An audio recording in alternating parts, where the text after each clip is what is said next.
सरस्वती नदी भारतीय उपमहाद्वीप की एक प्राचीन नदी है जिसका उल्लेख वैदिक ग्रंथों में मिलता है। इसे सभ्यता की जननी और ज्ञान की प्रेरणा स्रोत के रूप में भी जाना जाता है।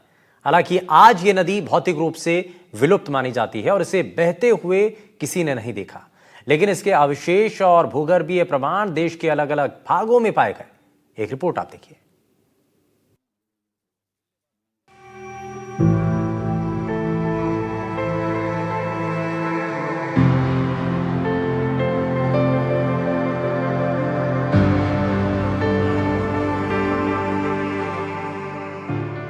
देश की नदियों की जब बात आती है तो जबान पर गंगा और यमुना का नाम आता है, क्योंकि आमतौर पर इन्हीं नदियों से लोग वाबस्ता रहते हैं।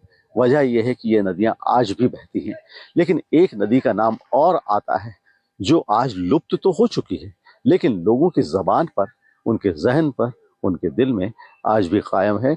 वो नदी है सरस्वती नदी। ज्ञान की देवी सरस्वती के नाम पर रखा गया है इस नदी का नाम, और ये नदी एक जमाने में रेगिस्तान से भी बहा करती थी। इसका उद्गम स्थल गढ़वाल से, हिमालय से है, और हिमालय से होती हुई ये नदी रेगिस्तान में आती थी और राजस्थान के बीकानेर और जैसलमेर, बाड़मेर, इन इलाकों से होती हुई ये अरब सागर में जाकर मिलती थी। ये सरस्वती नदी का इतिहास है। सरस्वती नदी को बहुत पवित्र नदी भारत की संस्कृति में माना गया है, और ये बीकानेर राजस्थान का वो अहम इलाका था जहां से सरस्वती नदी बहा करती थी। इसके कई एविडेंस मिले हैं, कई प्रमाण मिले हैं, जहां जियोलॉजिस्ट ने अपने रिसर्च में साबित किया है कि सरस्वती नदी बीकानेर से ही बहती थी। बीकानेर राजस्थान का ऐतिहासिक और सांस्कृतिक शहर, और ये शहर सरस्वती नदी से जुड़ा हुआ है। भूगर्भीय अध्ययनों और ऐतिहासिक संदर्भ के मुताबिक प्राचीन समय में सरस्वती नदी का प्रवाह थार के मरुस्थल से होकर गुजरता था। बीकानेर इसी थार क्षेत्र का हिस्सा है, और ये संभावना है कि इस क्षेत्र की समृद्ध सभ्यता और संस्कृति को सरस्वती नदी के जल ने सींचा होगा। ये जो अपनी वैदिक सरस्वती है, ये सरस्वती के किनारों पर ही प्रस्फुटित हुई, ऋचाएं जो है अवतरित हुई इस किनारे पर, और फिर यह जो नदी थी इसके कारण से ही, सरस्वती की नदी के कारण ये वैदिक जो सभ्यता है वो सारस्वत सभ्यता भी कहलाती है। ये बीकानेर क्षेत्र का जो जिसको आज अभी और नई संसद में भारत का अखंड मानचित्र लगा है, उसमें सौवीर क्षेत्र बताया है। तो ये सौवीर हम बीकानेर के लोगों का क्षेत्र है, और इसी क्षेत्र में सरस्वती का और प्रवाह था। हम जहां बैठे हैं बीकानेर में, इसी स्थान पर सरस्वती एक धारा बहती थी, यानी उसकी 4 धाराएं, उनमें से दूसरी धारा यहाँ बहती थी। तो इस प्रकार यह इसके किनारे जो है कृषि, पशुपालन, आभूषण, नगर नियोजन और नाव व्यापार आदि, ये सारे यहाँ पर विकसित हुए। वैज्ञानिक अनुसंधानों और उपग्रह के लिए गए पिक्चर्स के हिसाब से सरस्वती नदी के पुराने मार्ग का पता लगाया गया है, जिसमें बीकानेर क्षेत्र को भी शामिल किया गया है। भूगर्भीय जांचों में बीकानेर के आसपास के क्षेत्र में नदी की उपस्थिति के प्रमाण मिले हैं, जैसे कि नदी की सूखी धाराएं, तलछट और जलस्तर के अवशेष। ये सभी सरस्वती नदी के बीकानेर से होकर बहने की कहानी कहते हैं। अगर हम प्रमाणों की बात करें तो हम आर्कियोलॉजिकल एविडेंस ही मान सकते हैं, जियोमॉर्फोलॉजिकल एविडेंस ही मान सकते हैं, फिर हाइड्रोजियोलॉजिकल एविडेंस ही मान सकते हैं। तीनों की बात करूं, हम बात करते हैं आर्कियोलॉजिकल एविडेंसेस की, तो सूरतगढ़ की रंगमहल कल्चर, फिर बीकानेर में दक्षिण में जो शिवबाड़ी है, शिवबाड़ी के आसपास से जो सभ्यता मिलती हैं उनके एविडेंसेस, और तीसरा हम सभी जानते हैं कि कोलायत एक पवित्र नदी है, पवित्र सरोवर है, और जहाँ पे कपिल मुनि ने एक तपस्या की। हम सभी जानते हैं कि सभी सभ्यताएं या इस तरह के जो भी उनके क्षेत्र थे वो किसी नदी के किनारे ही थे। तो ये कुछ एविडेंसेस हैं जो कि आर्कियोलॉजिकल हैं। अगर हम जियोमॉर्फोलॉजिकल एविडेंस के रूप में इसमें लें तो भी हम जानते हैं कि राजस्थान में, पर्टिकुलरली बीकानेर के अंदर, हमको कंकर मिलता है, जिसको आम भाषा में मुड कहा जाता है। तो ये मुड़िया कंकर जो है, ये बहुत अच्छा एविडेंस है ये बताने के लिए कि राजस्थान में, पर्टिकुलरली बीकानेर के अंदर, हमको कंकर मिलता है। बीकानेर के क्षेत्र में सरस्वती नदी के प्रवाह के कारण यहाँ प्राचीन काल में कृषि और जल आपूर्ति का समृद्ध साधन रहा होगा। इसके साथ ही ये क्षेत्र व्यापारिक मार्गों का केंद्र भी बना, जिससे बीकानेर की सभ्यता और सांस्कृतिक विकास को महत्वपूर्ण योगदान मिला। बीकानेर एक ऐसी धर्मधरा है जहाँ सांख्य दर्शन के प्रणेता कपिल मुनि ने यहाँ तपस्या की, और वो तपस्या की उन्होंने सरस्वती नदी के तट पर, जो आज उनकी याद में श्री कोलाय धाम यहाँ है।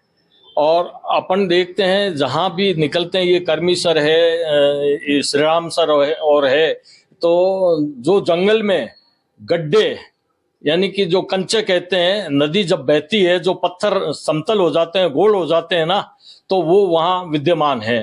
तो उससे ये पता चलता है कि यहाँ कई हजारों वर्षों पूर्व नदी बहती थी जो लुप्त हो गई। और ऐसा माना जाता था कि जब तीर चलाया गया समुद्र को सुखाने के लिए, तो उसका असर इस नदी पर भी हुआ और ये नदी सूख गई। जलवायु परिवर्तन और भूगर्भीय गतिविधियों की वजह से सरस्वती नदी धीरे धीरे सूख गई।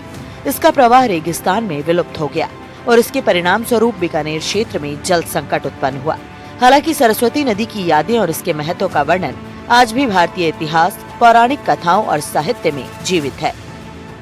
पद्मश्री प्रोफेसर श्रीधर हरिवाकणकर, उनके नेतृत्व में एक सरस्वती खोज यात्रा निकाली गई, जिसमें मेरे पिताजी श्री श्रीमाली उस यात्रा में सहभागी रहे। उन्होंने साथ में वो सफर तय किया और उसमें उन स्थानों को चिन्हित किया गया जहां जहां से सरस्वती बहती है, और उसमें बीकानेर एक प्रमुख स्थान था।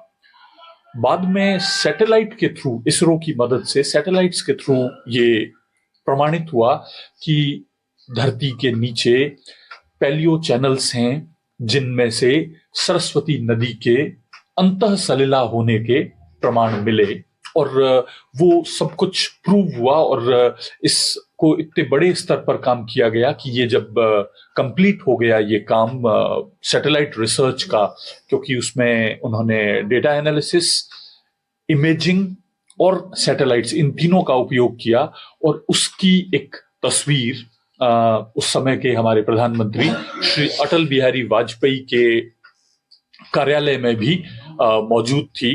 तो ये साहित्यिक प्रमाण भी इसके मौजूद हैं, साथ ही साथ इसके वैज्ञानिक प्रमाण भी मौजूद है कि इसी रास्ते से सरस्वती नदी बहती थी। सरस्वती नदी का धार्मिक महत्व भी काफी ज्यादा है। वैदिक काल में सरस्वती को पवित्र नदी माना जाता था, जिसका जिक्र ऋग्वेद में भी मिलता है। इसी नदी के पानी का सेवन करते हुए ऋषियों ने वेद रचे और वैदिक ज्ञान का विस्तार किया, लेकिन इस नदी को आज तक किसी ने बहते हुए नहीं देखा।